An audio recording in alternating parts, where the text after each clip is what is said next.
A university becomes more visible. A university gets more contacts. A university becomes more known universally and across the globe by virtue of inaugural lecture.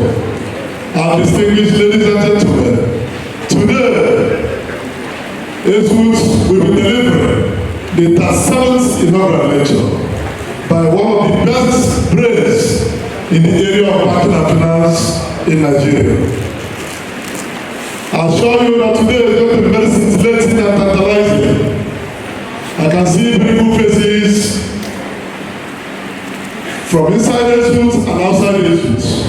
Now, without wasting time, ladies and gentlemen, may we introduce for recognition and applause the chairman of today's occasion, the Vice Chancellor of ESUT. Distinguished ladies and gentlemen, flesh and blood will be representing himself and also the Vice Chancellor, until probably when the Vice Chancellor comes. And on that note, ladies and gentlemen, this humble giant, a man of many parts, a very peaceful personality, and the Deputy Vice Chancellor of this great university, Professor Julius to recognize the register of this great university. Okay, that's what I call it. Mr. Ambush, distinguished ladies and gentlemen, here comes my sister from another mother, the acting librarian of this great. Ladies and gentlemen, I will now continue by introducing the chairman of inaugural lecture series in ESUT, the man with the longest name, and the man who has decided to kill his mother. Omebodi, yes, I mean.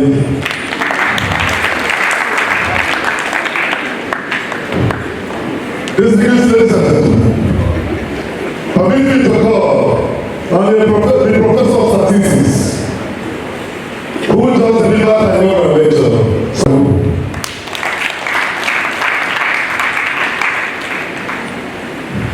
Abuse by way of presenting the inaugural lecture, a distinguished professor, Professor Ifeoma, Professor of Accountancy. Ladies and gentlemen, one of our own in the Faculty of Education, who has been paid.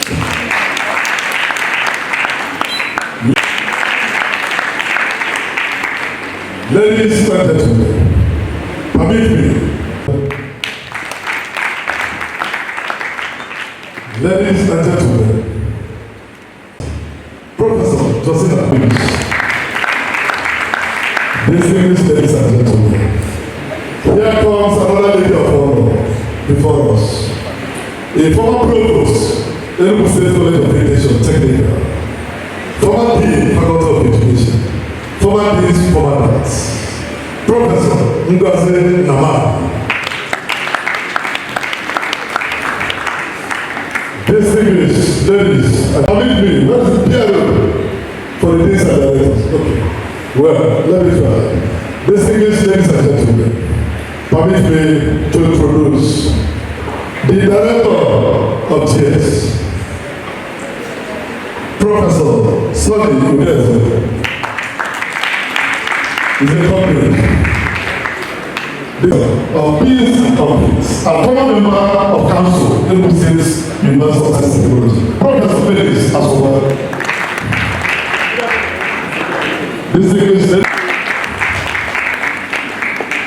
Distinguished ladies and gentlemen, Professor Thompson, Chief of the Faculty of Engineering, Prof. Permit me to introduce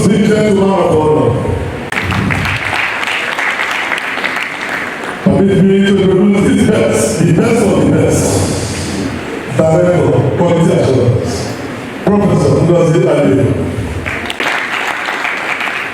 Distinguished ladies and gentlemen, permit me to introduce with every sense of humility the former secretary of the Enugu State Government and present dean of the Faculty of Law, Professor Simon Osayo.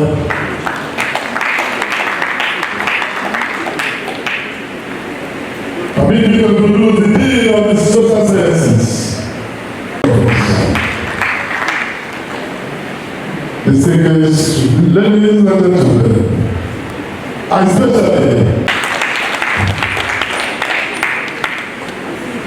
permit me, religious leaders, traditional leaders, gentlemen of the press, all of us are cordially well greeted.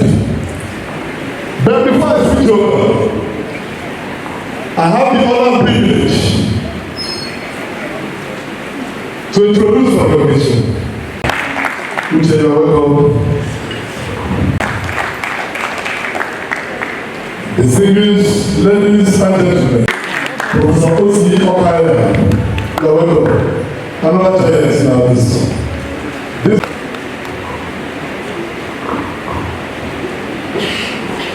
While we are still waiting for the Vice Chancellor to join us, on behalf of the Vice Chancellor of Enugu State University of Science and Technology, Professor Julius Onah,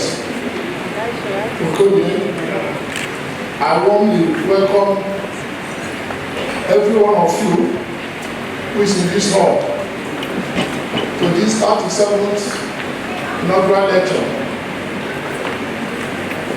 of our university. Professor Chioma Dorathy, the inaugural lecturer, has assembled us here to educate us about Naira exchange rate depreciation and economic growth, causes, effects, and ways forward. She is the first female dean of the Faculty of Medical Sciences and the queen mother of the faculty.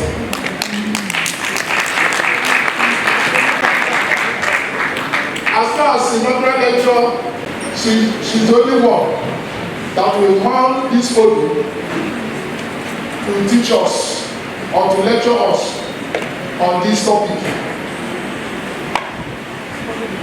which we know is very, very apt because of the situation of Nigerian economy. No matter what view you may have, our presentation is the only one we want to know about concerning situation of our Naira as a currency. Even when you have a contrary view, you have to wait until the day you will mount on this podium. Very correct. And let me also reiterate the call of the present management to all our professors to present their inaugural lecture. Remember that if you have not done that, you will not be regarded as a distinguished professor. Rather, ordinary professor. I don't want to say salary professor because most of us that have done that receive our salaries too. So it's ordinary professor. So you try as much as you can to do that. It's a public academic ceremony to celebrate your promotion to professorship. It is a key milestone signifying your promotion, an opportunity for you to do what? Showcase your innovative research to your colleagues. So that appointment that was made during the assessment and also the external assessment, both internal and external assessment. You have to showcase that before your colleagues and the university community. So all our professors should know that presentation of inaugural lecture is very, very important. Time will come when the MC will not be introducing anybody except the people on the high level and those who have presented their inaugural lecture. And they will say, and all others, you are welcome. So I want to encourage you to package your research work and present before your colleagues and the public so that we will assess that award or that promotion that was given to you as a professor. And then you will be stabilized as a professor to discuss with others. That's what she's going to do today. She's going to move from ordinary to distinguished. You see that? I encourage us to do that. Please, it is very, very important. And also I want to use this opportunity to thank the Vice Chancellor who has given us this opportunity. It is not easy. I participated and I know so many other ones of my colleagues will also participate. So I want to thank you and welcome you.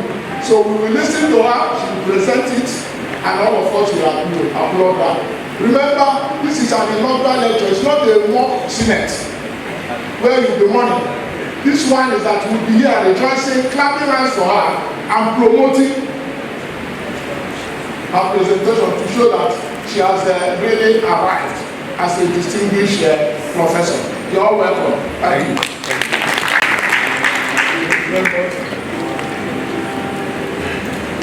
Thank you very much again, and Chioma of this occasion. You have seen that said that the first female dean of the Faculty of Management Sciences.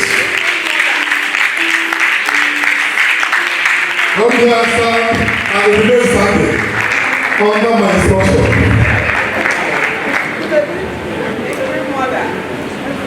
Before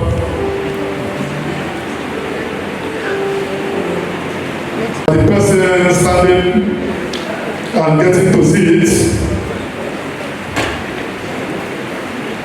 is her son and no other person than Comrade Julius Onah installing body languages. You could see me when I was battling to decipher who was that. I called the gentleman so that I know what I will announce. Before I say one thing, and the picture is not clear, and I'm at rest. So, Comrade, you're welcome. Comrade is a doctorate degree student at the University of Nigeria, Nsukka. Ladies and gentlemen, the Vice Chancellor of this great university, other principal officers here present,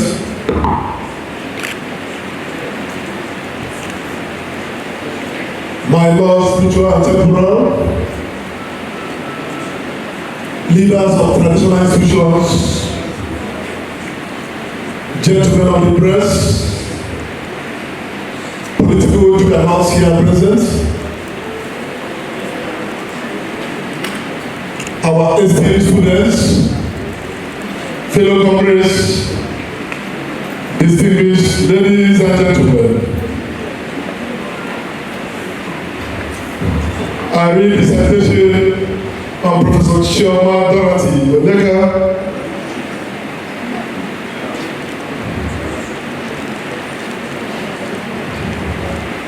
pleasure is mine as I mount to this podium and stand before a gathering of intellectuals with outstanding academic colorations and pedigree like this. I feel so much humbled that I have been requested to present a citation on this charming, iconic, charismatic, and brilliant academic heroine.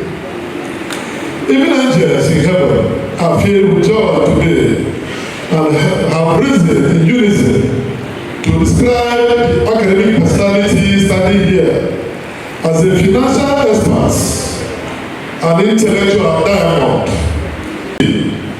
an unrelenting servant of man and God, an intellectual persevere, an academic colossus, a strong and firm believer in Okechi, a golden fish that has no hiding place, and a person of indomitable courage.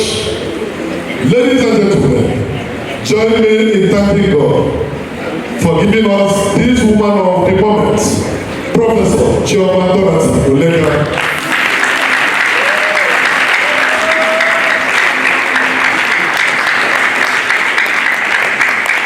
The Vice Chancellor, ladies and gentlemen, Professor Chioma Dorathy Oleka is the current Dean of the Faculty of Management Sciences, and for the emphasis sake, the first female Dean from that faculty. She was born on December 12, 1964, 1964, into the family of late Mr. Chukwuadanze Iloebu and Mrs. Chibugo Iloebu of Okulomba, Ametiti, the Menage Kingdom, Abuachi, in Ojiri government area of Enugu State, Nigeria. Chioma is the third child in the family of 4 children. Early education. Her educational journey began at St. Mary's Primary School, Ametiti, Abuachi. Branched to St. John's Primary School, Abuachi, and extended to Holy Trinity Primary School, Abuachi, all in Ojiri government area of Enugu State. She continued her primary education at LEA Primary School in Nasarawa, Kaduna State there, when she finally obtained her first school living certificate in 1978. By divine connection, she then proceeded to Rosary High School, very famous school in Ogun, where she earned her West African School Certificate in examination in 1983. During her time at Rosary High School, she demonstrated early leadership potential by serving as one of the school functionaries by occupying the position of the school librarian. So she has always been a bukuru person. Chioma's passion for education led her to pursue a national certificate in education, NCE, at the famous Anambra State College of Education, Awka, in 1988. She earned her first degree from Anambra State University of Technology, ASUTEC, in 1990, and subsequently completed her second degree, MBA, at ESUT in 1996. Her commitment to the field of banking and finance saw her obtain an MSc from the University of Nigeria, Enugu campus. In 2012, she achieved a significant milestone by obtaining a doctorate degree in banking and finance from ESUT. Her academic prowess was further recognized when she was promoted to associate professor in 2014. In 2017, she reached the zenith of her academic career by becoming a full professor. Mr. Vice Chancellor, sir, before embarking on her academic career, Professor Chioma gained a wealth of professional experience as a teacher during her teaching practice at Matadei Secondary School in Orifite, Enugu government area, Anambra State. She later worked as an investment officer at the Apple Security Limited in Enugu from 1992 to 1996. She had taught at Urban Girls Secondary School at the Enugu State Education under the Enugu State Education Commission. In 1996, she transitioned to the role of Inspector of Education with the Enugu State Ministry of Education, a position she held until 1998. In 1998, Professor Chioma joined the Department of Banking and Finance, Faculty of Management Sciences, ESUT, as a lecturer too. She taught as part-time lecturer in ESUT's PADOC diploma program. Her journey to ESUT saw a steady rise at the first stage, but slow rise immediately she became a senior lecturer through the academic grants. She became lecturer 1 in 2001, senior lecturer in 2005, associate professor in 2014 after 9 years, and finally a full professor in 2017 under the leadership of Professor Julius Onah Auditorium, despite facing a 9-year period of professional stagnation. Professor Chioma's dedication to academia is reflected in her numerous leadership roles. She served as faculty rep, ESUT Sanitation, welfare officer, ESUT branch.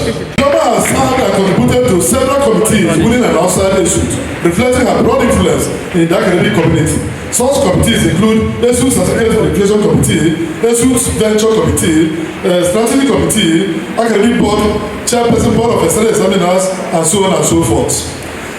Professor Chioma, beyond her professional achievements, Professor Chioma is actively involved in her Christian faith. That's why those who know her will always know her with Okechi.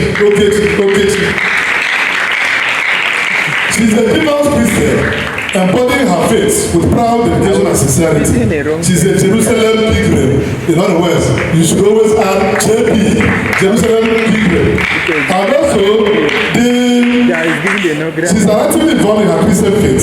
She's a devout Christian, embodying her faith with proud dedication and sincerity. She's a Jerusalem pilgrim. Professor Chioma is the president of the Sister Fellowship International, where she plays a significant role in praying, preaching, and supporting others. To crown it all, Professor Chioma is a dynamite to the glory of Okechi. Ladies and gentlemen, Chioma is married to late Chief Columbus Oleka, the chartered accountant in our local government area. The union was blessed with 2 sons, and she's now the proud grandmother to 7 grandchildren, 2 boys and 5 girls. Glory be to Okechi. Distinguished ladies and gentlemen, I present to you this amazing, charming and awesome scholar of international repute, an academic icon who has labored tremendously in both God's vineyard and the Santorium of the Ivory Tour, the first dean of Faculty of Management, first female dean of Faculty of Management Sciences, an unrepentant ASU activist, a field marshal in the management of men and materials. The 37th ESUT Inaugural Lecturer, Professor Chioma Dorathy Oleka, PhD.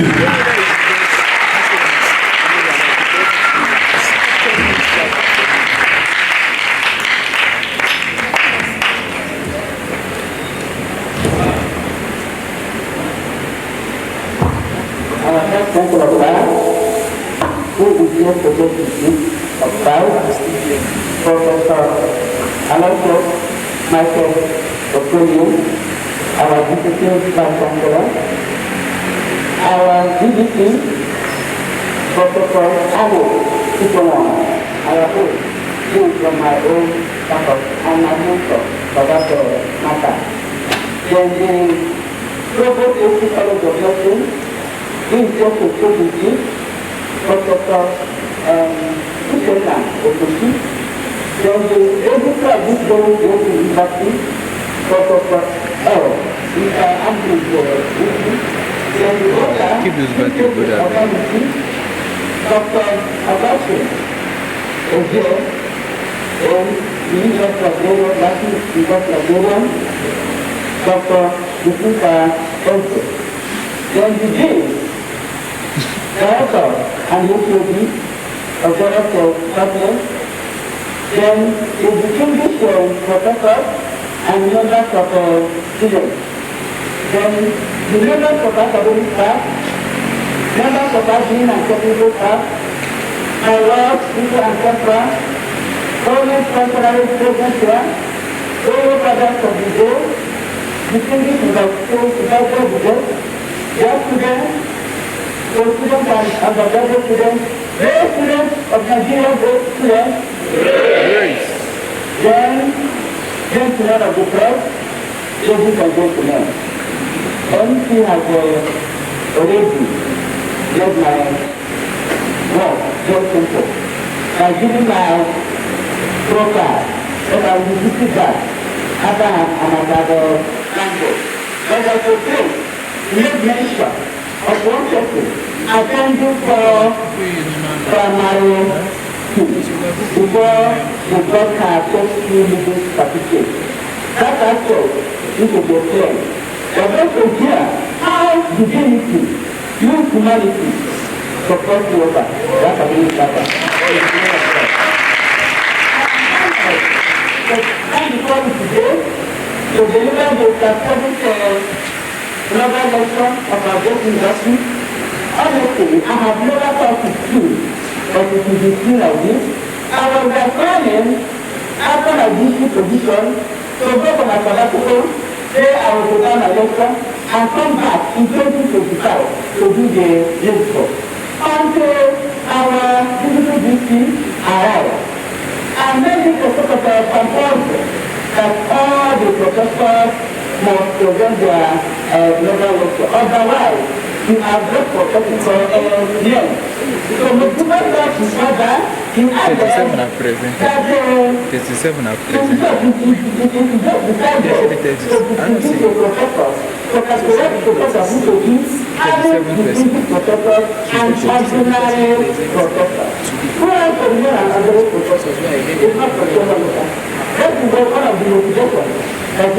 Like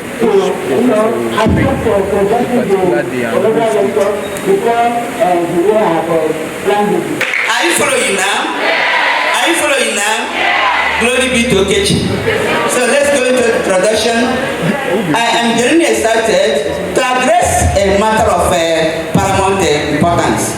That matter is your concern and it is my own concern. It's all about money.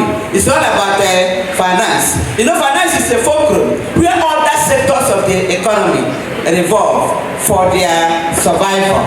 Finance we're talking about is just like a lion being the king of the animals. Finance is very important in whatever you are doing, no matter your profession, no matter your area of studies. Our last inaugural lecturer succeeded in telling us so many things about her topic, that is statistics. The only challenge I have today is this. There will be a way I will go. Some of you may not understand. But everything I said it. Pardon me, even if I have not gotten it the way you want. Because the topic is so vast. The topic is so vast. I just made a sort of scratch. I just scratched part of the part I want to present. Then the topic is on impact of exchange rate depreciation on economic growth, causes, effects, and the ways forward. It's an assignment for me and you. Who is there that is not disturbed the way our naira is going, the position of our naira in the whole world. Next line. Then my path to professorship, after being a senior lecturer for 9 solid years, from 2005 to 2014, I was eventually promoted to full professor in the year 2017, and my area international finance, to the glory of Okechi. Is his doing, and it can only be him. That is to say, if you have somebody still and raise up your hand like this, when your hand begins to pay you, it bring it out. Thank God for Professor Oleka, whom God used to actualize this very mission. Our Vice Chancellor mandatory, that is the motivation for the lecture. The motivation for the lecture came in 2 ways. Then our Vice Chancellor's challenge and my personal conviction that it is good for me to do this, to tell the world what I have done, my contribution to knowledge that made me to be the professor of banking and finance, specializing on international finance. Then I don't need to repeat this. Go. I have already said that he motivated us by telling us that every professor must carry out this very exercise for our own good.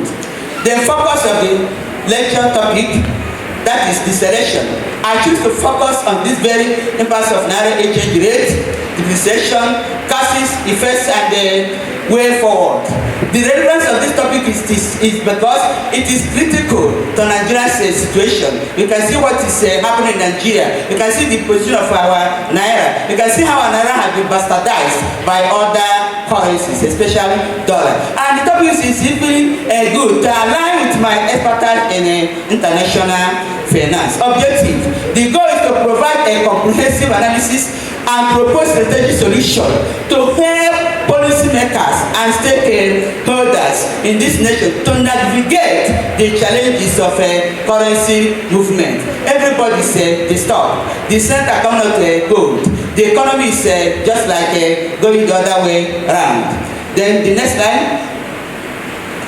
this lecture marks a significant milestone in my academic career, reflecting my dedication to address pressing issues concerning economic situation of this nation, especially this Naira issue. Next one. This inaugural lecture, in this inaugural lecture, I will dive into significant sections of this very topic. Then I will address certain critical questions that after solving the questions, then you see how we are and how we are going to get to where we're supposed to be. Then the first question is, what is the relationship between Nigerian Naira, and the US dollar? I don't have to include other nations' currencies because they just pass like that. I'm trying to compare Naira exchange rate vis-a-vis that of US dollar. You know, there are other countries that have dollars as their currency. That's why I try to make it this way.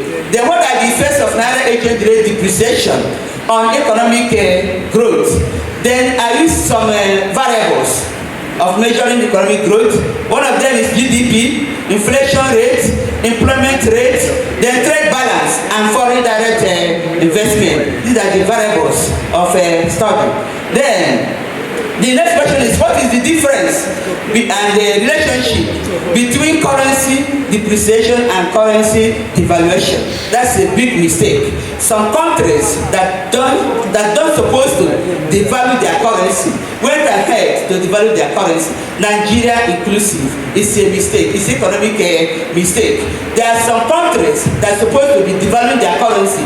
The countries that are supposed to be doing that are countries that have enough export base. Because what is the need of devaluing the currency? We devalue the currency to make the product cheap, to attract other nations to come and buy your product. And as they are buying the product, the Naira exchange rate will be high. That is question of demand and supply. But Nigeria followed China and devalue the currency. It's an economic error. It's a mistake because China have enough export base and they are just devalued to attract. For instance, you don't have products, you don't have enough product, and you advertise them for people to come and buy the product. How about if they come to buy the product, what are you going to offer? That is a big mistake. Then the next question is, what are the solutions?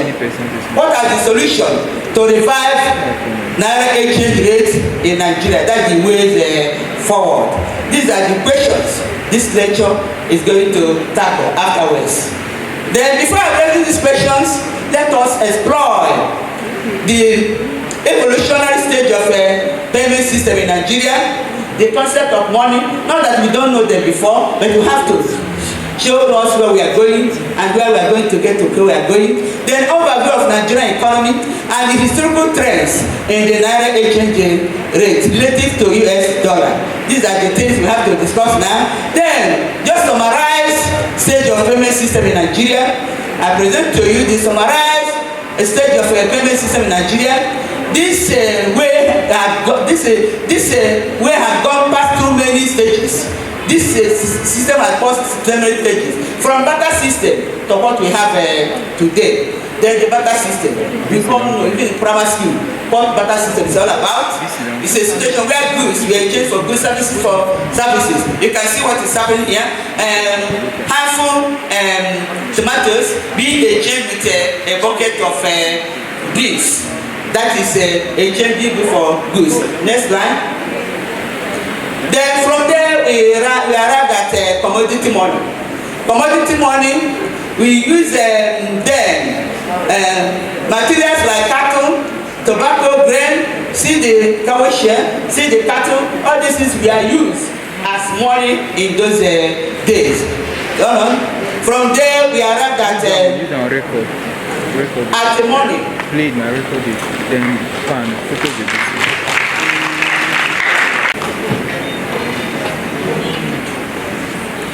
My DC, I can't just continue without recognizing the presence of then we have cash transaction.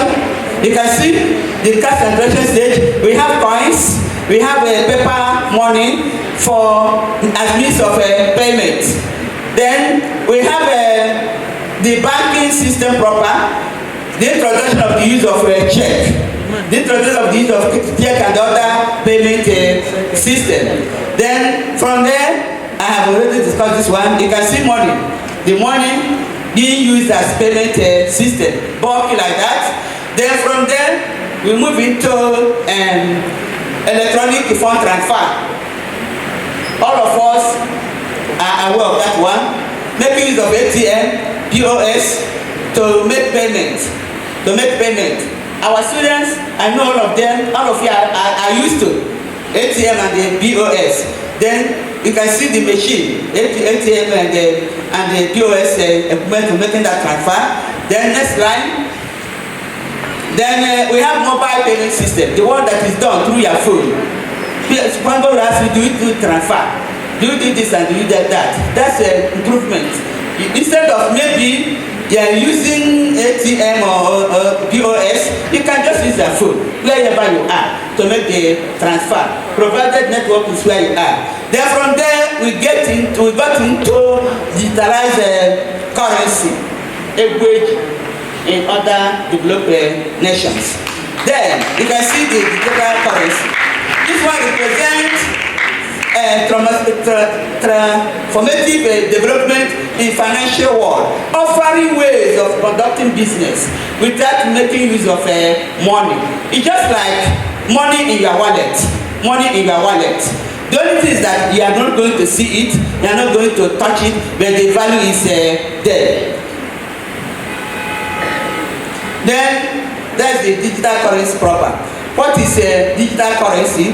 We say that it is electronic money having the characteristics of traditional money, but in digital form and capable of storing value and even making transaction for goods and services. You can just use it just as you have your credit in your phone. Then we have types. The first one is cryptocurrency. The popular one there is Bitcoin. It is very popular. That's the first and the most famous digital currency compared to gold. It had value. It was introduced in 2009 by unknown person. We have other ones, and the rest. We have the table and others. These currencies are the new ones. Then here we have for Nigeria, we have e-Naira. It was launched in 2021, but nobody has known what happened to it now, the position of such. Then the last time, introduction of money as payment system. We are rushing, that's not where we are going. Introduction of money. Before we continue, let's explore the concept of money. What is money? Money is anything that people accept as a means of exchange for goods and services. You can see these people agreed in having this very currency as the medium of exchange. Then you can see here poor. This is also see big. Then people can agree that big can serve as money or the support, just like that. Next line. Functions of money. We have three basic functions of money: medium of exchange, unit of account, store of value. That's where we are coming.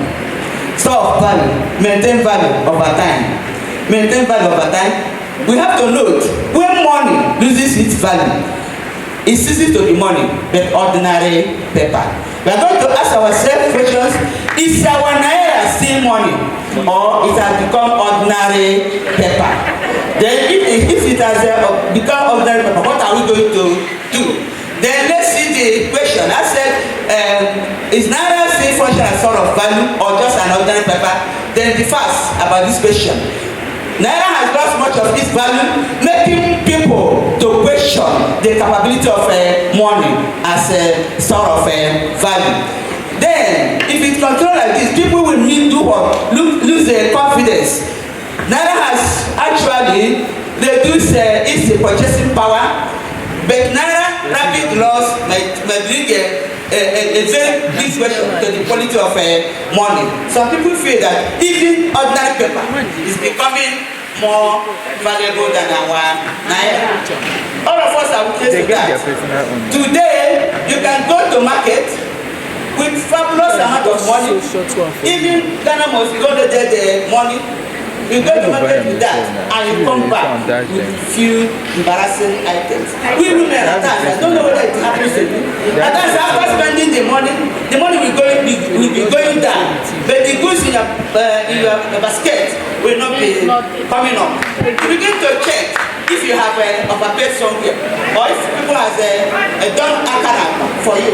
I used to do that, but at the end you see that what we have bought and the money has spent, they synchronize, showing that the money has no value. Time is coming. If this situation is not checked, you will be going to market just to buy a pair of shoes.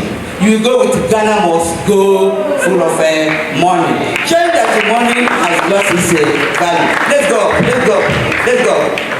Then, what does it mean when you say a currency has lost its value? A currency has lost its value when the purchasing power is not there, when the money will not buy equivalent items it used to be buy before, when it buys fewer goods than before, when the worthless of the money is just worthless like that. Then we have an example of Zimbabwe. The currency of Zimbabwe, their currency has just met a sort of depreciation, that the currency was so valueless that the people of Zimbabwe, one day, they brought their currency on the street, throwing the currency, marching on the currency, demonstrating, carrying a sort of demonstration that the money they are using is useless. There's no point having that. We are praying that our government, our authority, will do something to avoid the situation where our naira will be one day spread on the street, marching upon because of its valueless. See what I'm talking about? These are the currencies of Zimbabwe people. This is where they were carrying placard demonstration, showing that their money has disappointed them. Let's rush, go. That's what. Then summary of overview of Nigeria economy. We are not talking about Nigeria economy, but there's no way you talk about currency rate without talking about the economy, because whatever that happens in the economy will reflect on the naira exchange rate. The relationship is just like that of eyes and the nose. When the eyes has problems, it will affect the nose. So when the economy has problem, it will affect the naira exchange rate. That's why we try to look at the characteristics of Nigeria economy. Nigeria economy is heavily dependent on oil. And you know, when anything happens to the price of oil at the international market, it will affect the naira. When the international market price for oil is high, then the GDP will be high. When the reverse is the case, the GDP will be low. Give me the characteristics of Nigeria economy. Let's leave here. Then the characteristics, we said that it's an oil dependency. It's becoming a mono economy of a concentration in oil, thereby neglecting other sectors. There is need to prioritize other sectors like agriculture, then manufacturing, then service and technology. That's the problem. Then let's go on. Then you can see the crisis continues, inflation driven. Deflation rate in Nigeria is getting to hyperinflation, 34%. And once it shoots above that, it becomes a hyperinflation. That is that. Let's go on. Then we have another reforms and the policies as one of the crises of Nigerian economy. We have several reforms that are workable. For instance, SAP is a wonderful economic measure, but it couldn't survive in Nigeria. The same SAP, Special Adjustment Program, the Ghanaian government used it in 1983 and they succeed. When the Rawlings mounted the power, he introduced the same SAP that could not work in Nigeria, and the economy revived. You remember, before then, the economy of Ghana was as bad as anything. So many of them ran to Nigeria, and immediately their country was revived, their economy was revived using SAP. They made a sort of massive home calling using their bag. That's the genesis of Ghana Must Go. They bought Ghana Must Go, put everything there, and left this country because their situation better live and face your own country. Up till now, the Ghana people, they have all left Nigeria because of the value of their economy. Using the sense of Nigeria, South could not work. South could not work because of abuse and the mismanagement. Rather, during South, Naira was devalued.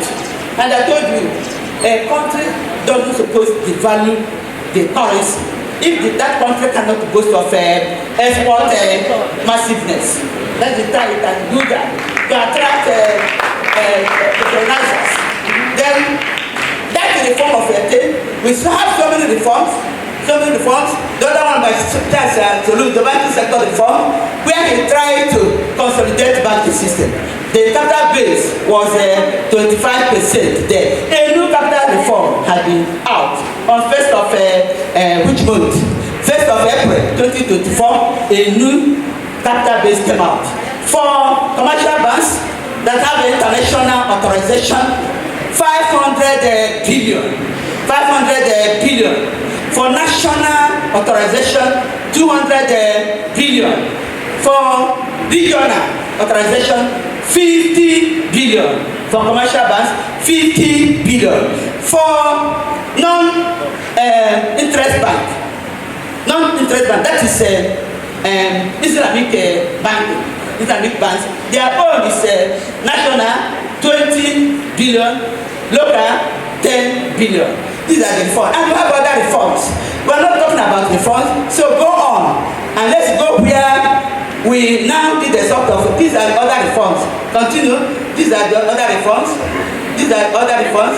Now, it has been argued in literature that reforms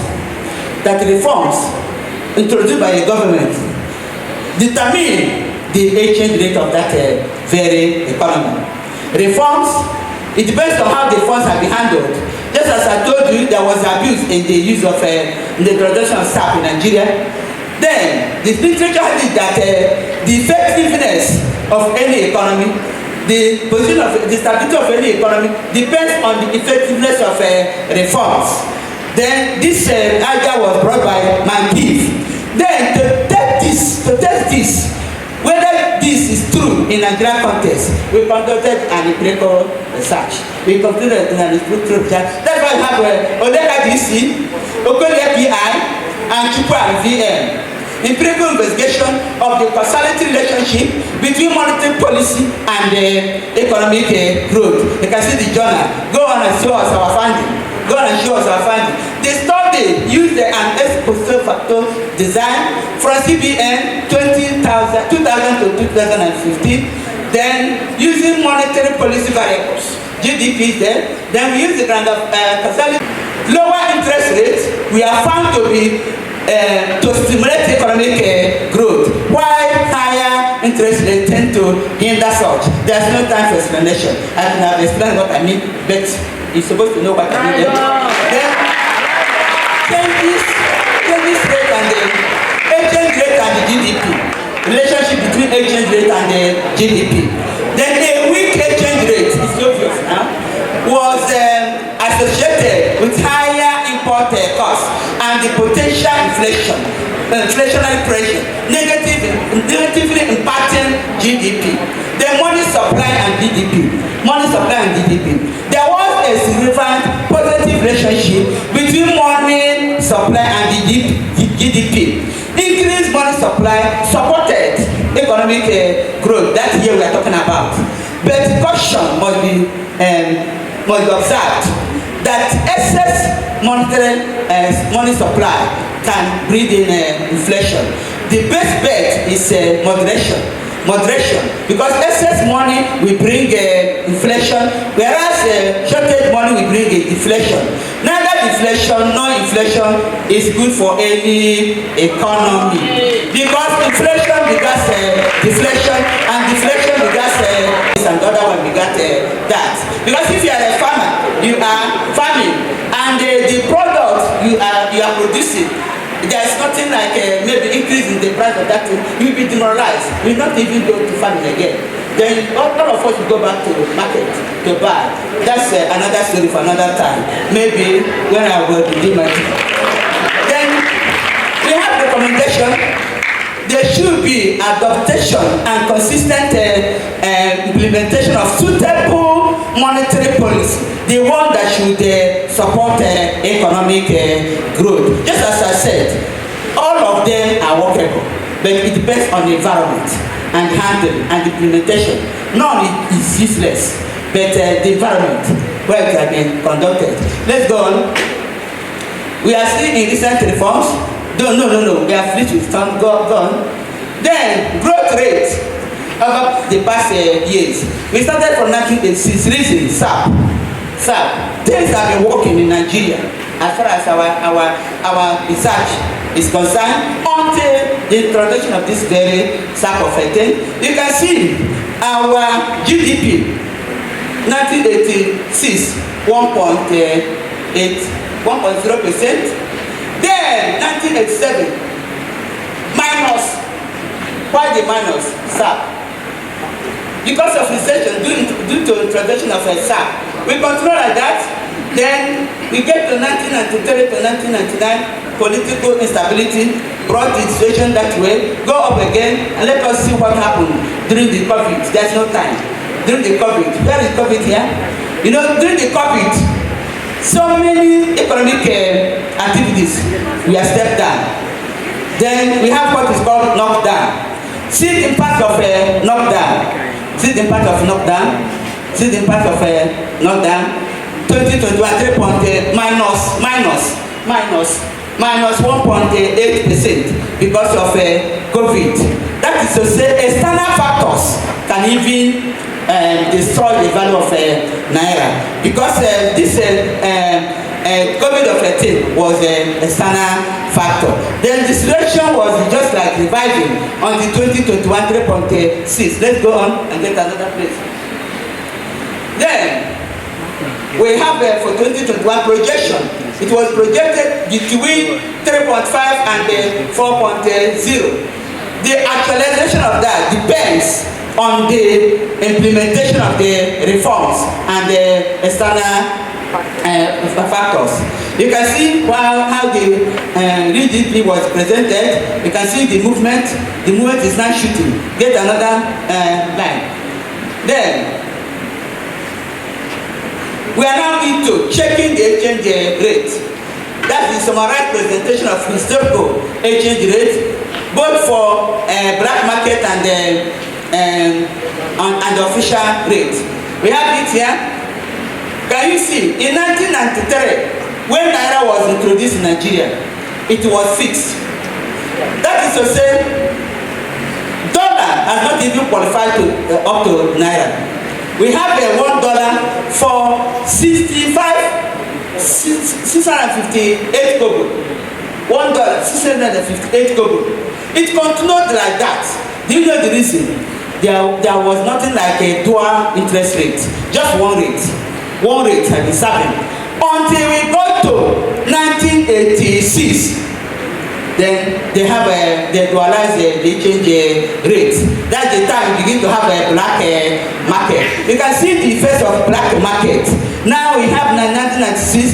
Naira has just catapulted to 2.2 naira 2 kobo per dollar. Dollar has double crossed. Have you seen the double crossing? Dollar has double crossed naira in terms of value. But before, naira was blooding it on dollar. But today, dollar is a rubbish naira and subsidizing naira. The situation is so sympathetic. Let's go on.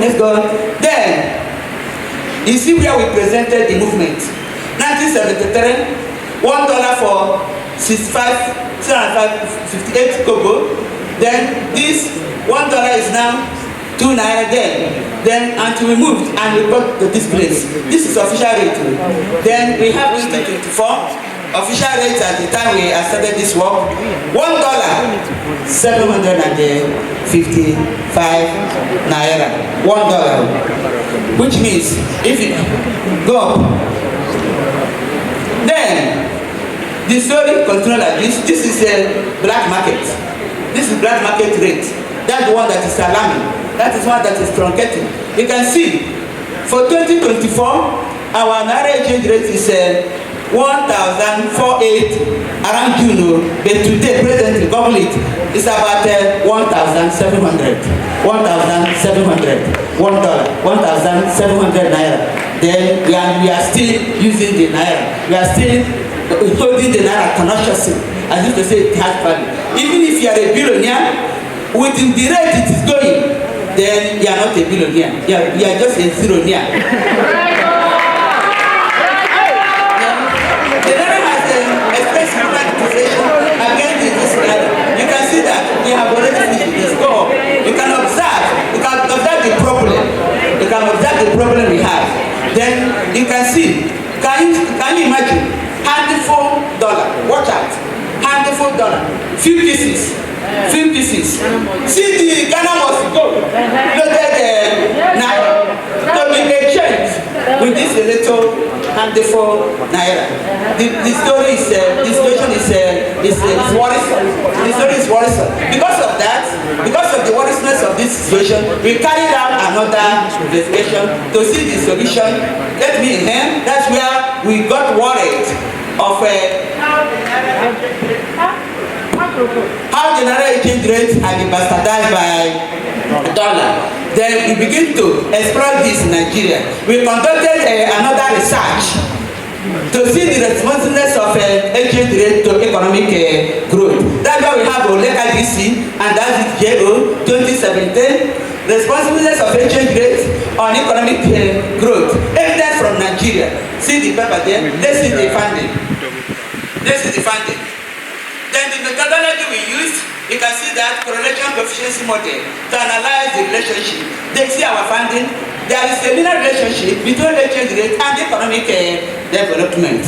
Then changes in economic exchange rate are directly associated with the changes in economic growth. There's a strong linear relationship which shows that an increase in for any economic reform. The effective management of exchange rate should be a major determinant of economic policies. Go.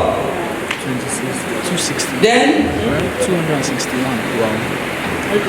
Then we observe that the naira exchange rate depreciation has doubled, tripled over dollar previously, and it has become worrisome.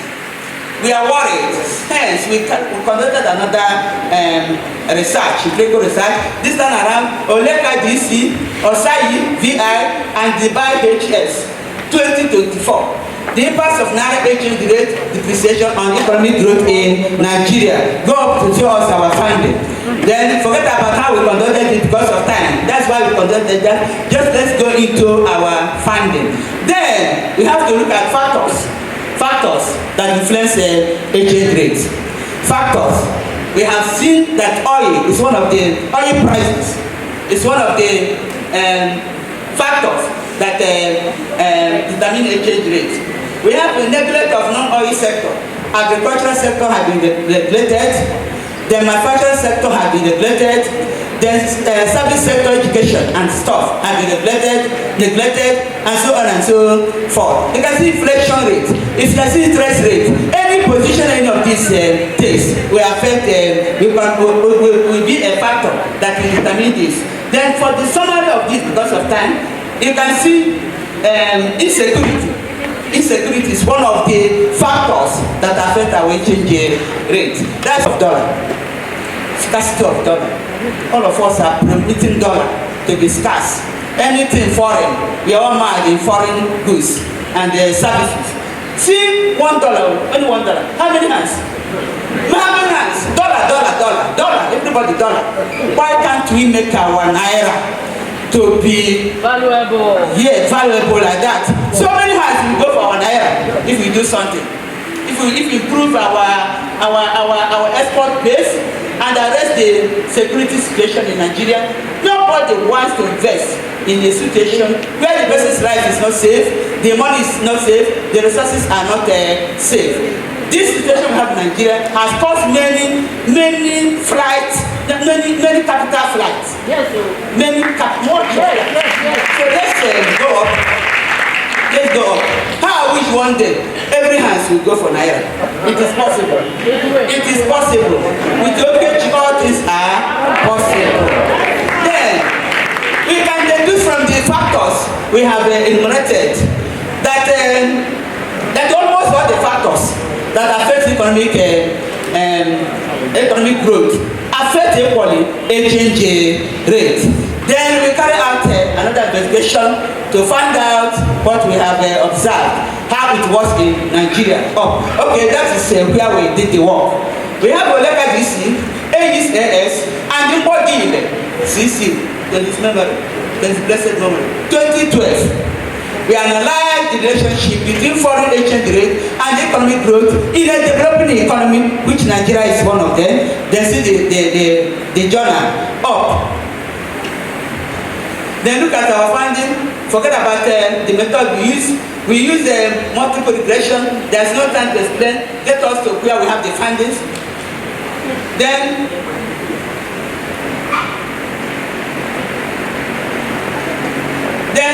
we find out that exchange rates, then government policies and other things have greatly influenced the naira value.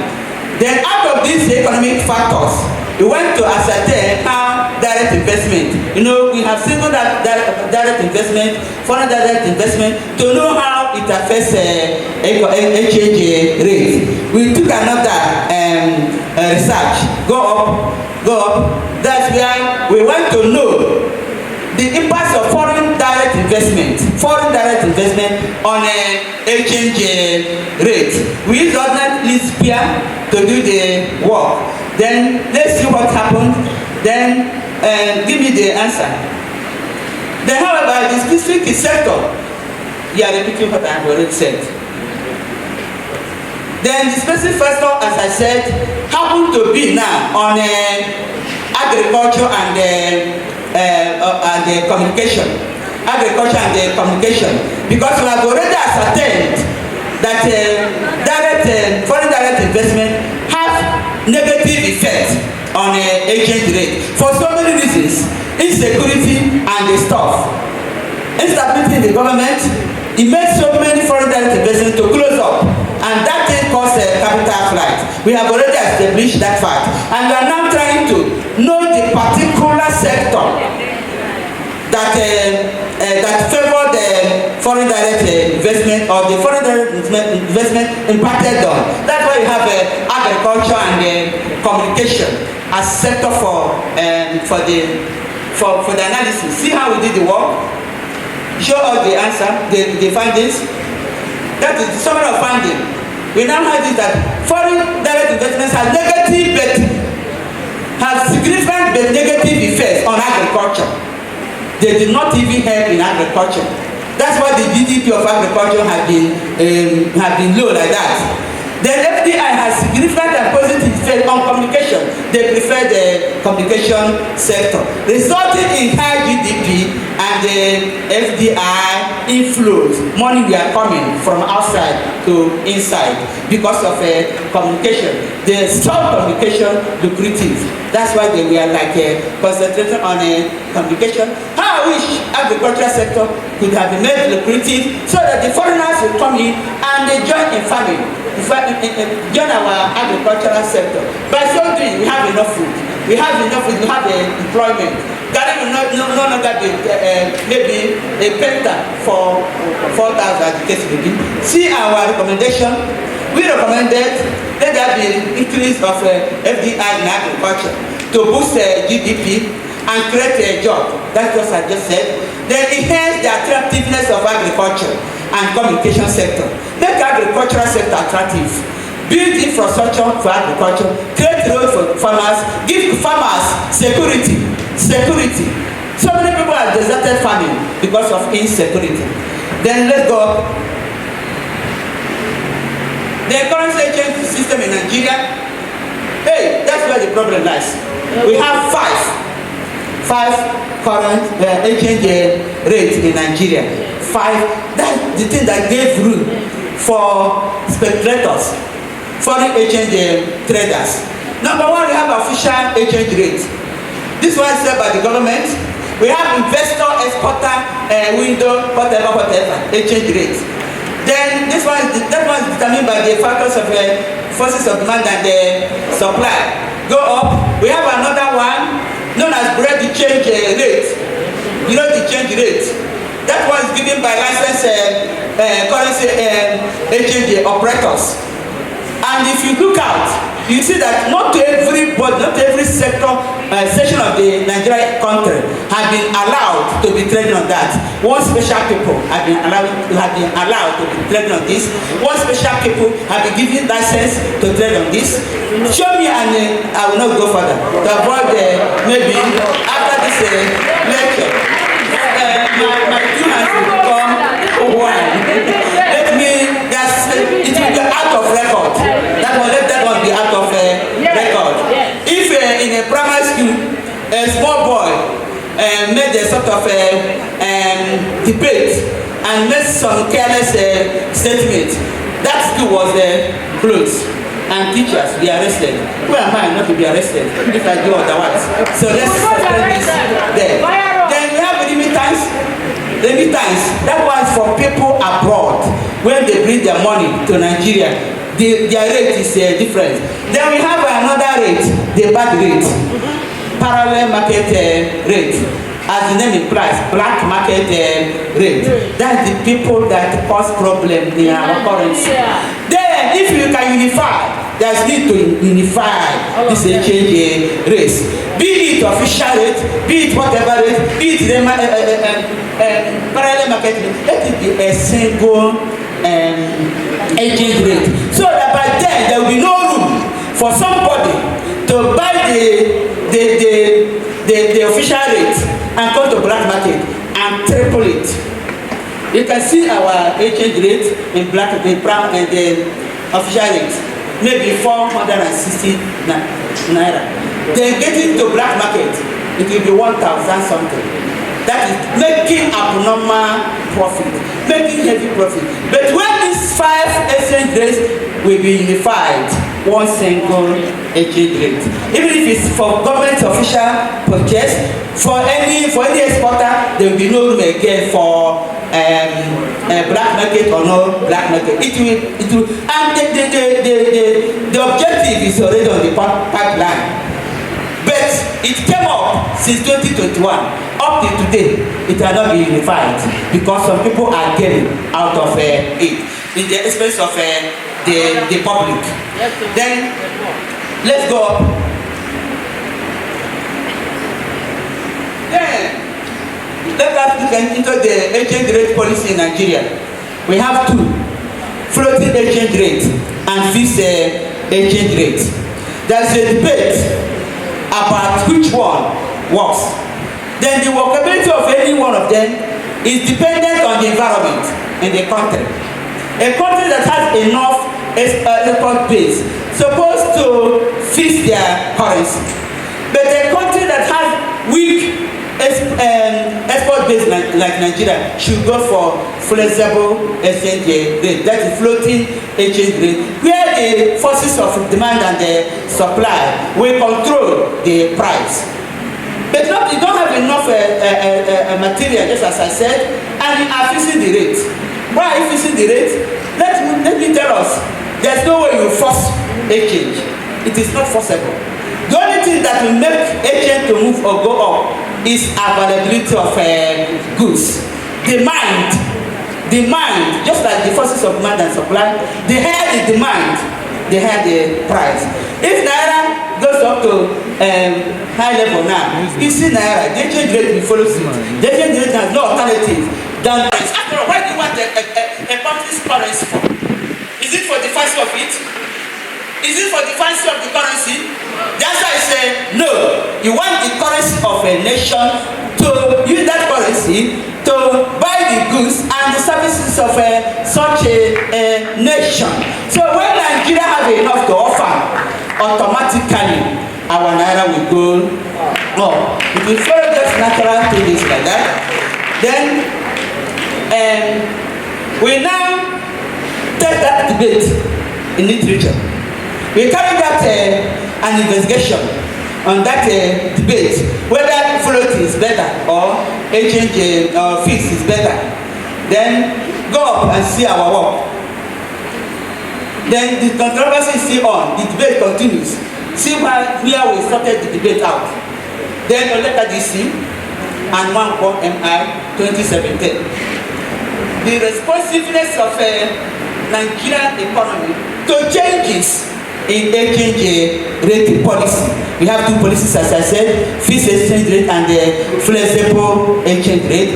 Let's go up and see our finding. Then we analyze this using this OLS regression. It was found out that the floating exchange rate system positively affects GDP growth, while the fixed exchange rate system has a negative impact. The study therefore recommended prioritizing GDP growth in exchange rate policy formulation to make sure that we bring the one that will be favorable to economic growth. Then go up. It has been argued in literature again that the strength of any major economy is that mean by the adoption of a floating exchange rate. There are some economic powers that have been making it, that have made it. Then the argument had it on the fact that they adopted floating exchange rate. Then to further dig deeper into these arguments, using Nigeria's situation to see what is obtainable, we conducted another empirical research course. Oleka this year and again in IN 2014, impact of floating exchange rate system on economic growth in Nigeria. See the paper, the National Journal of Experimental, whatever. Go on. Then the study found that floating exchange rate positively impacts Nigeria's GDP. Recommendation: prioritize the effective exchange rate policy, increase exports. Whatever you are doing and you have not increased exports, we are just wasting our time. Okay, thank you. From now, you are going to get me to wherever we did our work. Then the relationship between this and the naira and the dollar have been faced so many challenges like that. Then we are looking at relationship between Nigerian naira and the US dollar. Relationship is very obvious. The dollar is widely used, any debt acceptable, whereas our naira is not widely acceptable. Nigeria holds US dollar, you hold the US dollar as part of our foreign exchange. These are the relationships. Go ahead. Then Nigeria relies heavily on oil, and the price of oil is fixed in dollar exchange rate. Therefore, whatever that happens to dollar exchange rate, we affect naira as well, depending on the movement, either increase or decrease. Go. Then these are the things, the effects of a currency exchange rate, the political instability, corruption, and mismanagement. The corruption and the mismanagement of what we have in Nigeria, because of time, we are not going to explain more. Because there is no way we borrow for consumption. There is no way a country should borrow money just for consumption. You can see palliative. I don't want to go that side to avoid my two hands becoming one. So if you hear the amount of money that have been spent on palliative, that money should have been given to small scale industry. Show me how to fish. Don't give me fish. Then protection of goods and services. Go on. Then security challenges. That's a point. That's a concern. Security challenges. We don't have a security. On the north, we see Boko Haram. And the other side, this side, we see Fulani herdsmen displacing farmers. I have seen economic sabotage in what is happening in that movement of Fulani people. Because I have checked the land mass in the north. Land mass in Sokoto alone is larger than the land mass of southeast put together. Why should the movement be from there to this place? Whereby they have their mass land to do that. It's a story of another time. You can see the security we are talking about. You can see houses being burnt, money being lavished like that's resources being wasted. You can see that. Go up. You can see this one is in the Niger Delta militants attack on oil structure. attack on oil structure, trying to destroy pipeline, waste the resources and the what have you. Then you see, they go up. Then you see the headsmen all the way from the other side to the other side. Can you just imagine? Then there's a conflict between the resources and climate, leading to desertification from north to migration to south, where we don't even have enough land. It's a challenge. Go. Then kidnapping. Hey, there's a road we don't apply anyhow, even here in Enugu State. Yes, government must do something. Now I carry on power.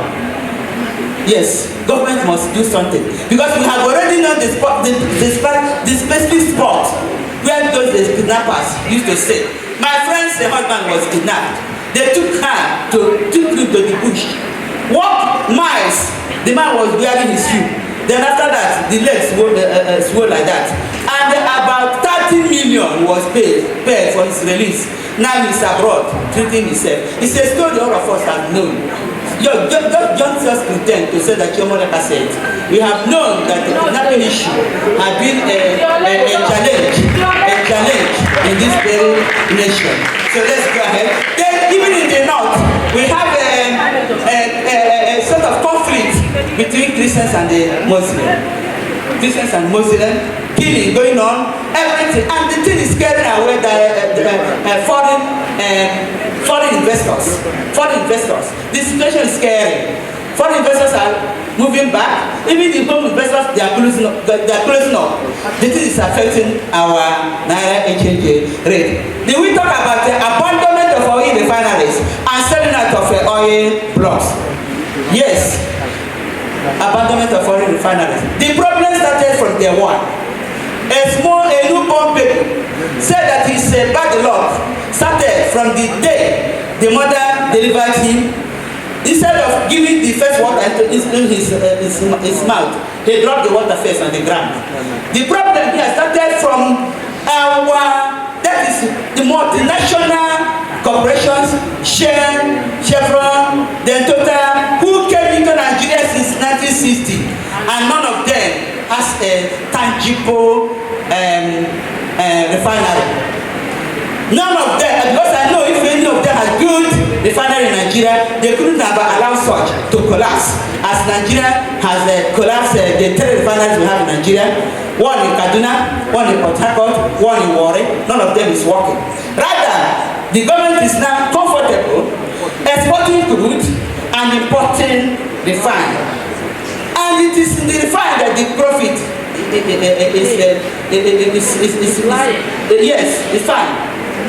You use this hand to export crude and collect peanut. God bless you. Hey, God bless you. Peanut. Then use the other hand to import the refined kerosene, gas, fuel, and what have you, paying everything. And when you bring that into home, you use us to make up. A fuel pump, 7 naira, 7 naira. A situation that's supposed to be highest 2 naira. 2 naira. If the fuel had been refined within 2 naira per fuel, let me tell you, it's not only the crude that Nigeria exports and imports the refined. Do you know what is called hides and skin? Hides and skin. The one they use in doing quality bags and quality shoe. Do you know that Nigeria sends such out, export hides and skin just for stamping, and import back, paying heavily on that. Why can't Nigerian government build the processing factory to process the hides and skin? Because they put it that is to get the quality. That's why you should just carelessly like that export and collect change and import very heavily. This is economic mismatch. It's not working and they cannot work. Then another problem government has abandoned all these natural resources, copper, limestone, and what have you. All these things could have been packaged as it's done in the past for export, thereby increasing our foreign exchange value. But all of them have been abandoned. Ask us, where is Ajokute industry? Is this still functional? Where is our AVOC activity? Thank God for our visitor. I heard that he's trying to rehabilitate AVOC. Give a clap of hands for him, so that at least we know that we are like, you know. Then these factors we have explained impact Nigeria's economy badly. Go up.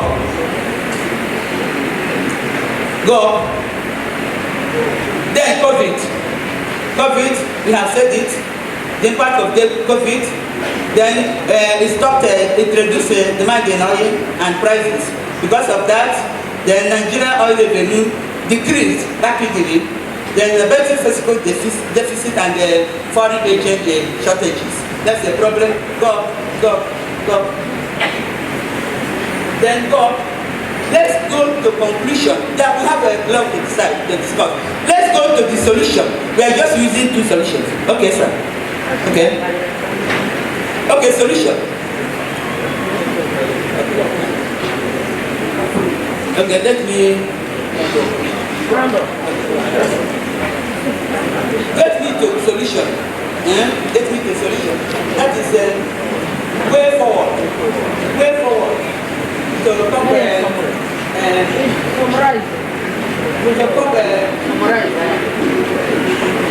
okay, way forward to cover Naira exchange rate depreciation. Number one, unification of exchange rates. Let the exchange rate be just one. Number two, diversification of economy. Let the other sectors be prioritized.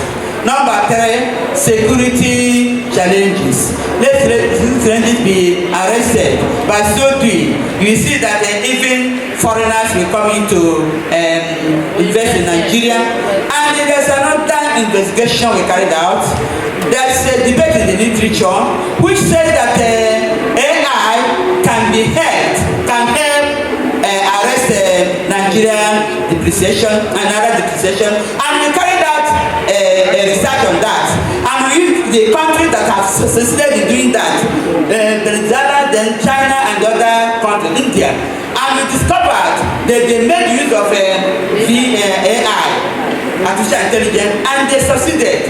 So Nigeria can borrow a leaf using AI, introducing AI to solve the economic challenges we have in Nigeria, especially currency depreciation. Whatever we are doing, and we have been saying government should do this and government should do that. You and I should help the situation as well. We don't like local made goods. All of us are interested in foreign goods and use Naira to buy the foreign goods. Why can't we patronize our local producers? We have people in our bank, they are wonderful people, they are producing quality bags. What they needed is just a sort of touch, for finishing touch to be perfect. If government can support them, you can see that made in a bag is more superior than that Italo bag we are talking about. Because the Italo bag of a thing will not even meet the test of the environment.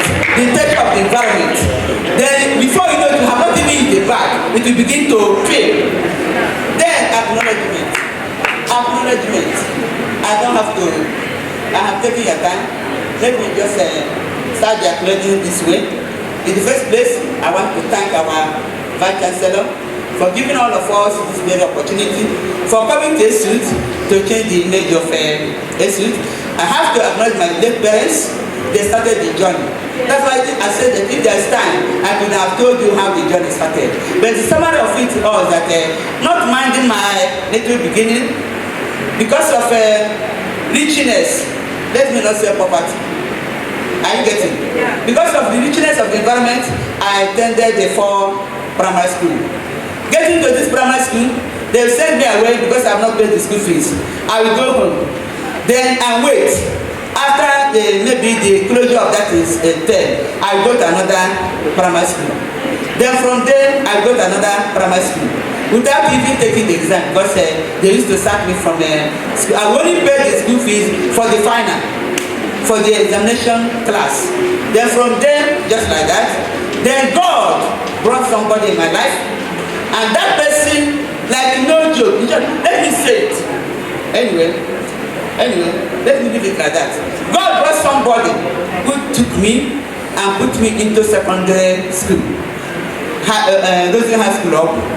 Then in that very Rosie High School up, that person became tired of completion when I was in class 4 and said that he has withdrawn.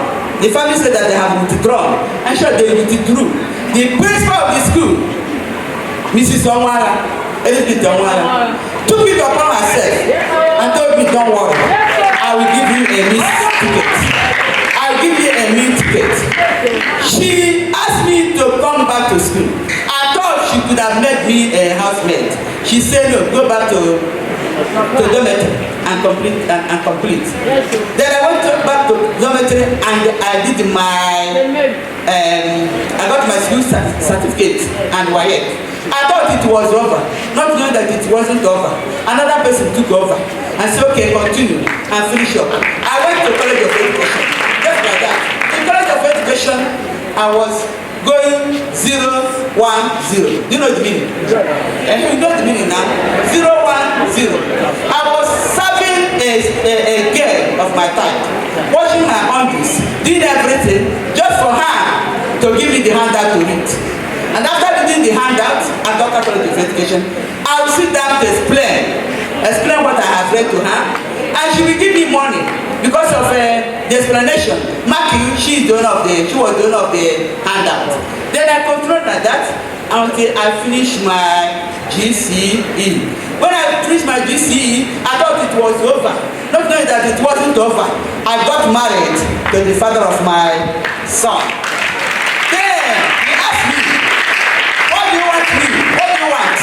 Tell me what you want. Do you want to go back to school, or I open fantastic and fantabulous and bogus boutique sewing industry, or you want supermarket? My mind wanted me to say supermarket, to be the owner of supermarket. Another man told me, tell me education. I said education. It's okay. That is okay. That's the time I begin to enjoy education. He gave me a driver. From driving to school and the experience to a driver taking me to university.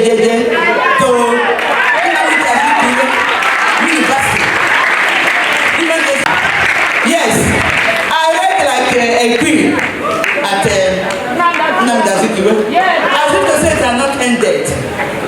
Why, just like that. I rode into ESC in Enugu State University of South Technology. I have an MBA.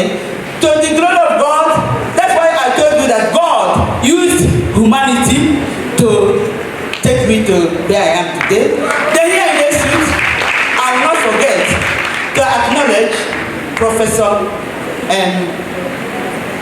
Udaba, God bless you. Hey, to his blessed memory. There was a time it was like, who will bring our output for assessment? Nobody in my department agreed to do that. But because banking and finance, insurance have been on the economics before, get up the economics, Udaba showed up and brought our paper for assessment. That is the time we are assessed into lecturer 1. From lecturer 1 to senior lecturer, the thing has been stagnated there for 9 good years until Professor Anike, are you here, sir? He's not here. He came in and God used him to do the needful to the glory of God. I have to appreciate my DVC here. My DVC started this of being a dean. When he won the election to be the dean of our faculty, he came to me that he wants me to deputize him. I said, no, I don't want trouble. I don't want headache. He said, hey, you don't want it to enter into your CV. I said, okay, go ahead and do that. At the end, then he paid us. He said that he has submitted our names, 2 names to the management, my name and another person's name. If I call that person, you will not believe that I will be choosing before that person. If not, okay, cheap. Then I was choosing against that person to be the DVC. When our God catapulted our DVC to another level, there was a space. Space of who? Deputy Dean. Deputy Dean, due process must be observed. Whether people like it or not, I have to be on that seat as deputy. Then when I got to the seat as a deputy, not only just 1 week, our VC said that even if you have said half a day, you have to go down for election to be conducted. That's where the election was conducted. People in our faculty, 2 gentlemen like that came out. I know if vote had been casted, I know I wouldn't have won them. I'm talking about Professor Enedu and Professor Mike Anyawokoro. They came out, 3 of us, somewhere along the line. They say, okay, our sister, go. Let us. But if I continue, I don't know how to have been to the glory of God. Then I have to thank the members of my faculty. Wonderful people, wonderful people. Cooperation, superb. Especially those people that helped me when I did my first international conference. In the person of Andra, which you brought in, if anyone I did, Professor Tina Okafo, then Professor Sonny Udes, then Dr. Ekwe and the others. In that conference, God used me to attract ICT projects ongoing to the glory of God. Then I don't have to forget mentioning my wonderful HODs. Wonderful HODs. Professor Asoka, God will bless me. John Asoka. In every meeting, will be the first. Professor Julius Onah Auditorium, God will bless you. A workaholic woman, she's showing results here and then. Then Professor Nebo, you are superb. Then Professor Lizzie Okechukwu, you are superb. Then Dr. Anidobi, my own HOD, HOD of Banking and Finance. Then Dr. Ezima, hey, you are the best. Yes. So, I will not forget to acknowledge the chairman is amazing. I gave him tough time. I write in council. I submit to the council. Just like that. They had that patience with me until I am where I am today. Do I talk of our chairman, our MC? Yes.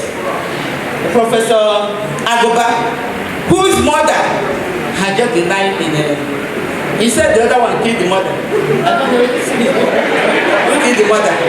Then, so agree to make this day the way it is. Thank you. Even if I have not mentioned you, God will bless you for me. There are so many of you. Even in Dolo, even in short, Professor Delo, even my pastor, Olisemeka Jidong. Yeah. God has been using him massively to make this day a happening day. I don't know if my local government chairman is here. If you are here, God bless you. If I have mentioned your name, my Igwe is supposed to be here. Ibuduwan of Achi. Ibuduwan of Achi is supposed to be here. But maybe if so on his way, maybe you meet us at the reception. Then okay, Commissioner for Youth and Sport. Oh, my son. Happy to see you. He's here. He's no other person than Junior Ikebel Madu. Thank you very much. Thank you for your coming. God will honor you. For honoring my invitation, God will honor you. God will bless you. To all of you that are here, in short, Sister Fellowship, Sister Fellowship, you are welcome. My people from Dunamis, you are welcome. I don't know how to forget, even if you are rushing me, to mention and acknowledge the presence of Professor Oleka of Mbogol. Okay, you're welcome. You're welcome. You're welcome. Then again, other people know they are rushing me, so I rush the acknowledgement. You're welcome. Thank you very much. God bless you. Thank you. They are taking wonderful care of me. Then Chiles Oleka, in short, is a son to pray for. Then Chiles Oleka, where is he? Stand up. That's my second son. I have 7 grandchildren. This is my first grandson. You can see the resemblance. Am I lying? The glory of God.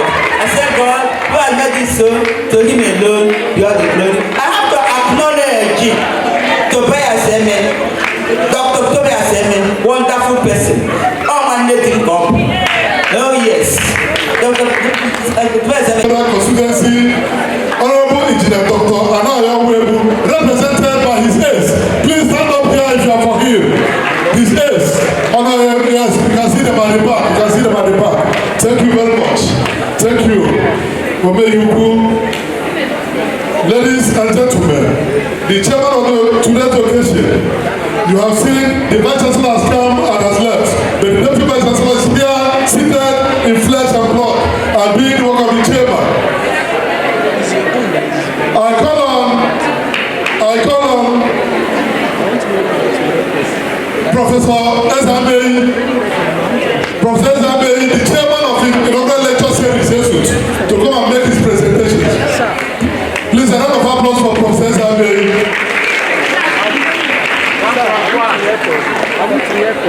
As we passionately request these persons on the podium to please vacate the podium. I said, I need to record. Thank you as you vacate the podium. Yes, Professor Agbani.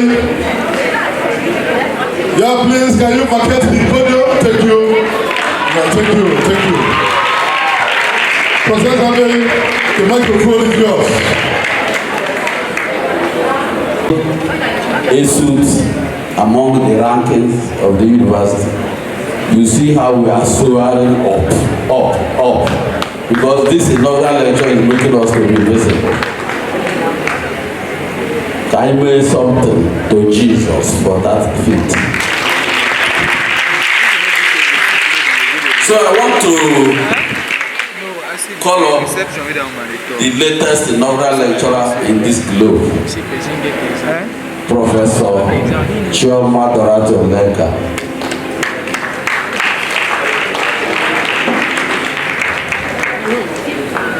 So please, Mr. Vice Chancellor.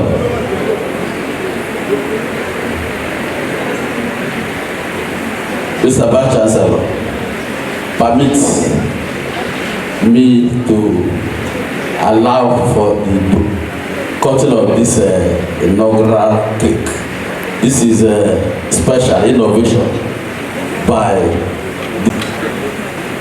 so I call our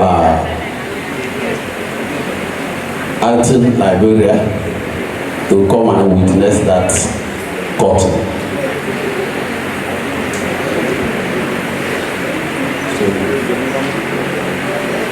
The acting librarian, Dr. Julius Onah Auditorium, is working. Alex, yeah, I'm saying that. Everything that's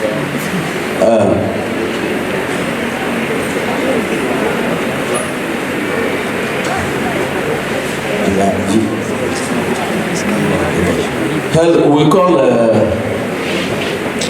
Director of Consultancy, Professor Gosh, come and witness. So we have a man and a woman. Okay, mountain, the giant, Professor Julius Onah Auditorium, one of my greatest teachers. Who is that? Is mounting the podium to be part of this event, to be part of this exercise, to serve as a court on behalf of Professor Chioma Dorathy Oleka. So we want to make it straight. Let's say one of the sons, Professor Oleka, Okechia. But Jesus Okechia. J-E-S-U-S.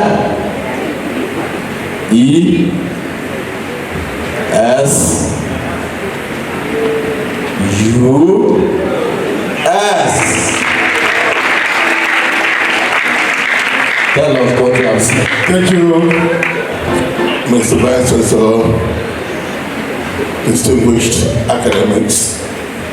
It is my honor and privilege to comment on this remarkable occasion by this cake. Just focus. The cake is of 3 colors. Most importantly, the blue. The blue emphasizes the quintessence of the person that had delivered this lecture, and our agreement to the fact that it is a lecture well delivered. Thank you very much. thank you, Prof. Thank you so much. The Vice Chancellor, all protocols duly observed. My colleague has described the cake, so there's no point repeating it. What I saw in the cutting of the cake was nothing else than years of hard work, doggedness, and determination, which has all played out today. And I repeat, congratulations on ending to the golden woman of today. Thank you, quintessential acting librarian.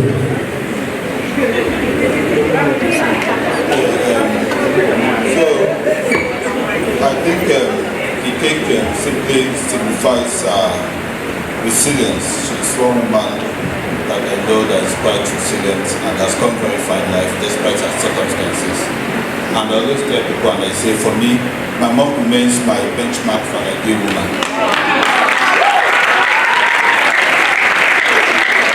Beautiful, strength of character, and a lot of brains too. You know, we've made over our circumstances, sought to create value, and today she's here.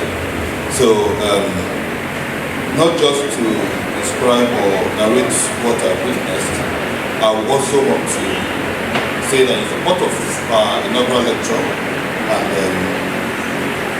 to the extent the faculty also has supported her. So I would like to make a donation to the ongoing ICT Center. So we're going to be donating the sum of 5 million naira.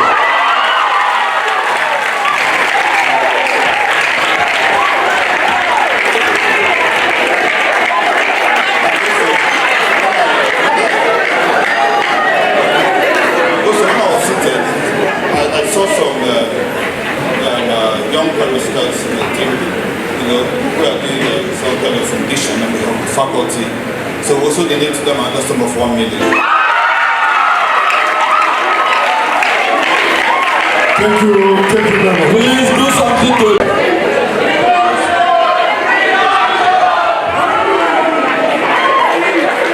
Thank you very much. to do another important function. Let me call, we have done with the cake, the latest inaugural lecturer of the universe, the guru in banking and finance, 37th Inaugural Lecture of ESUT, lecturer of ESUT, Professor Chioma Dorathy Oleka. Come forward.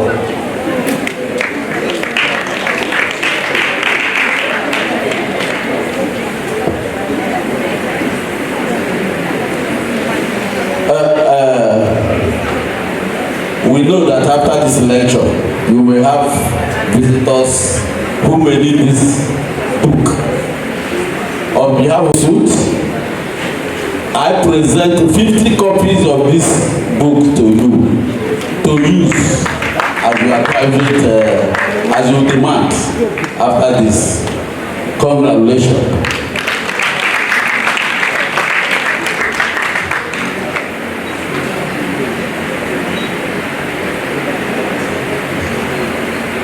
Then, ASU chairman, come forward, please. To further show the evidence that you have presented that 7th inaugural lecture of this great university, we present to you this plaque so that you place it in your living room for people to see that you are now distinguished professor. Congratulations. I also present inaugural certificate as a further evidence that you have presented 37th inaugural lecture of this great institution. Congratulations.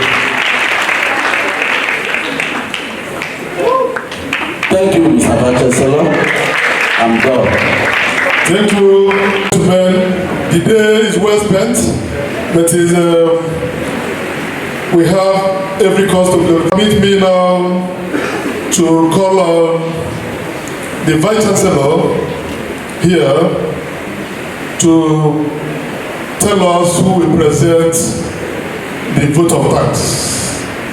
The vote of thanks.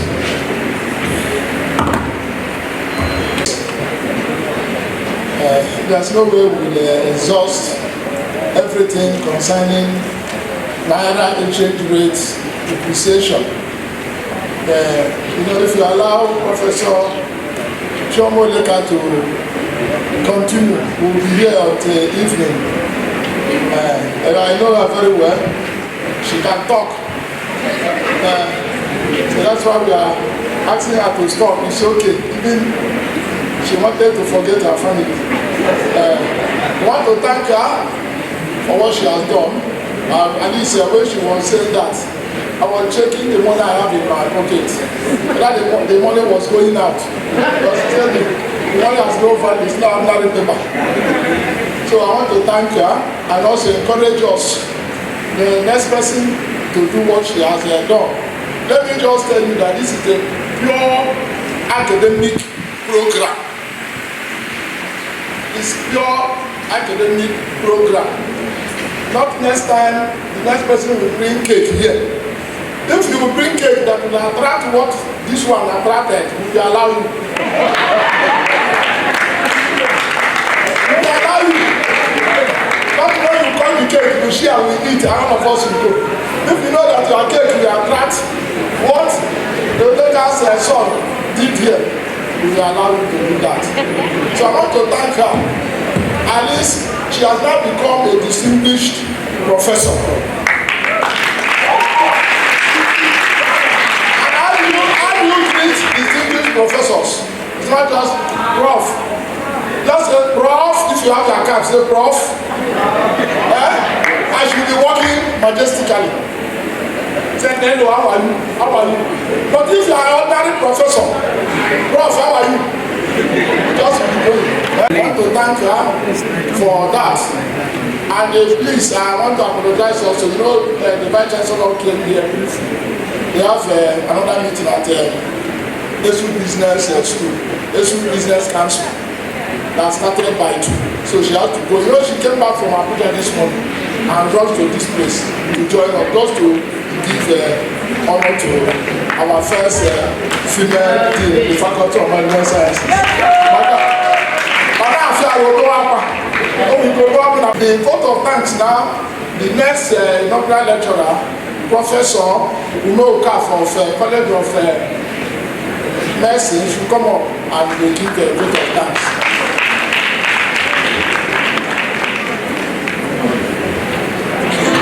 The next, if you know you enjoyed what I've been delivered, please can you give applause to the latest inaugural lecturer. I want to start by thanking Lord God Almighty, who made it possible. So many of us have been here for several years, and we used to hear inaugural lecture in other institutions. But here, consistently, we've been also being fed money. It's God that made it possible. And He made it possible not through any other person than our dynamic Vice Chancellor. He's a man that came with a purpose, and we give him the gratitude.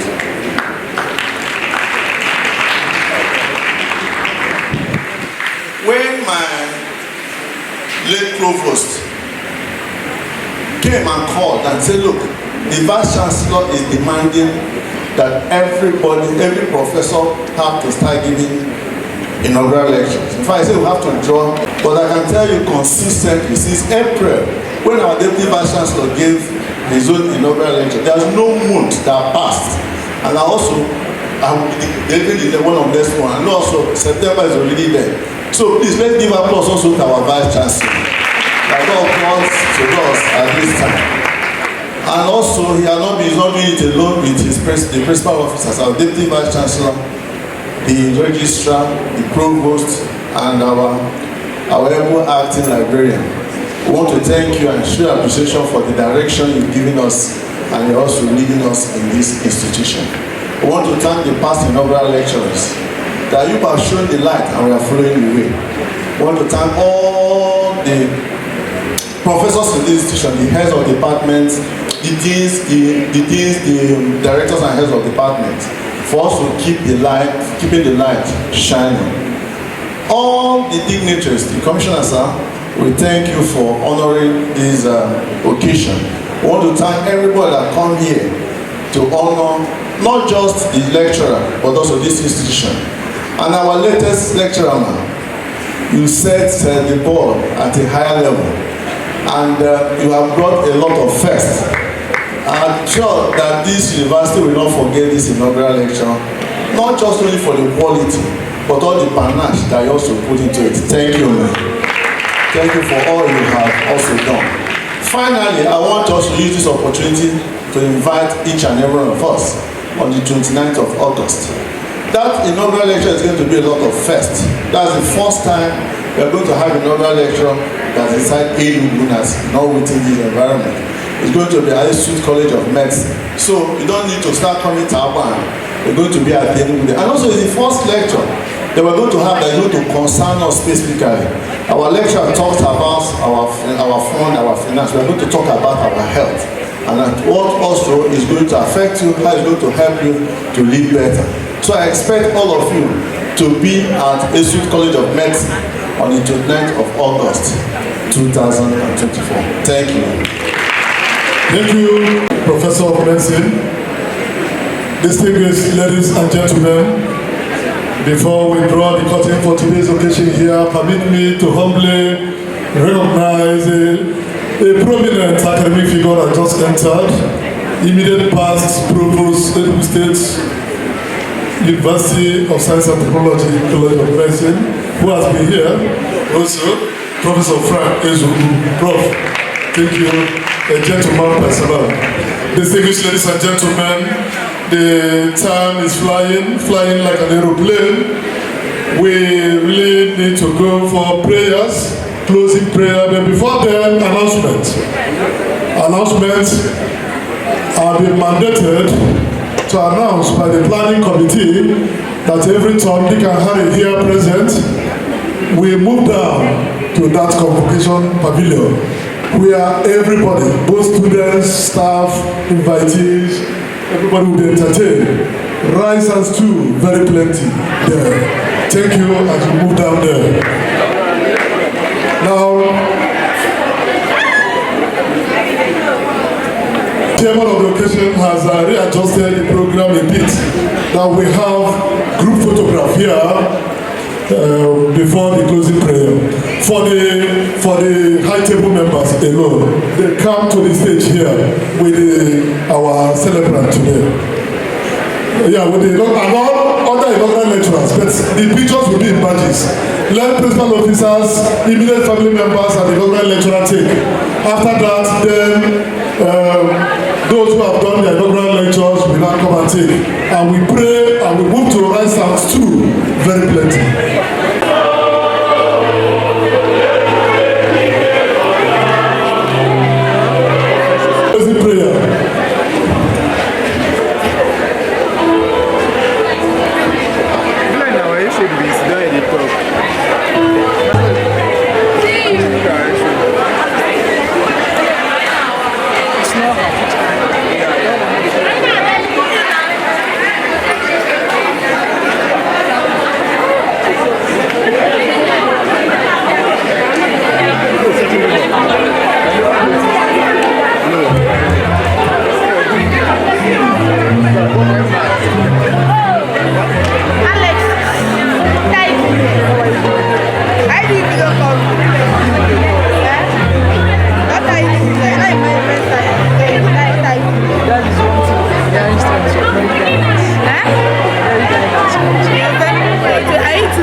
To you be all the glory in Jesus' name. Amen. As we go, we pray that you also will lead us home safely in the name of Jesus Christ. Amen. We pray that the event of today will mark continuous open doors for the inaugural lecturer and for all that participated in this event. To the glory of God, in Jesus' mighty name we pray. Amen. In the name of the Father, and the Son, and the Holy Spirit. Amen. Inaugural lecture, music,